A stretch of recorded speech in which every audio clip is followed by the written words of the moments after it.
കൃഷ്ണ ഗുരുവായൂരപ്പ. ഇന്ന് ഞാൻ പങ്കുവയ്ക്കുന്നത് ഗുരുവായൂർ അമ്പലത്തിൽ എനിക്കുണ്ടായ ഒരു അനുഭവ കഥയാണ്. എൻ്റെ മകളുടെ ചോറൂണിന് വേണ്ടി ഞങ്ങൾ കുടുംബസമേതം ഗുരുവായൂരിലേക്ക് പോയി. അവിടെ ചെന്ന് ഞങ്ങൾ ക്യൂവിൽ നിന്നു ഏകദേശം ചുറ്റമ്പലത്തിലേക്ക് കടക്കുന്ന സമയത്ത് പെട്ടെന്ന് മകൾ കരച്ചിലും ഭയങ്കര വാശിയും തുടങ്ങി. ഞങ്ങൾ പലരും ആശ്വസിപ്പിക്കാനൊക്കെ ശ്രമിച്ചുകൊണ്ടിരിക്കുകയാണ്.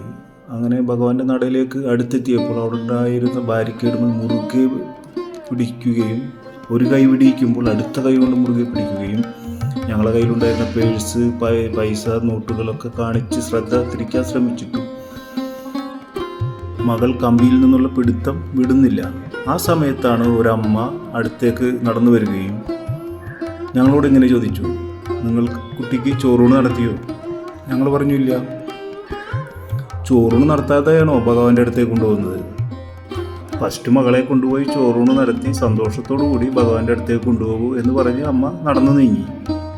ഞങ്ങൾക്കറിയില്ലായിരുന്നു ചോറൂണ് നടത്താത്ത കുട്ടികളെ ചോറൂണ് നടത്തിയതിന് ശേഷം മാത്രമേ ഭഗവാന്റെ അടുത്തേക്ക് പ്രവേശിക്കാൻ പാടുള്ളൂ എന്നുള്ളത്.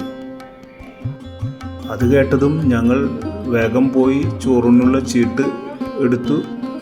അതിനുശേഷം ചോറൂണെല്ലാം നടത്തി ഭഗവാന്റെ നടയിലേക്ക് പ്രവേശിച്ചു.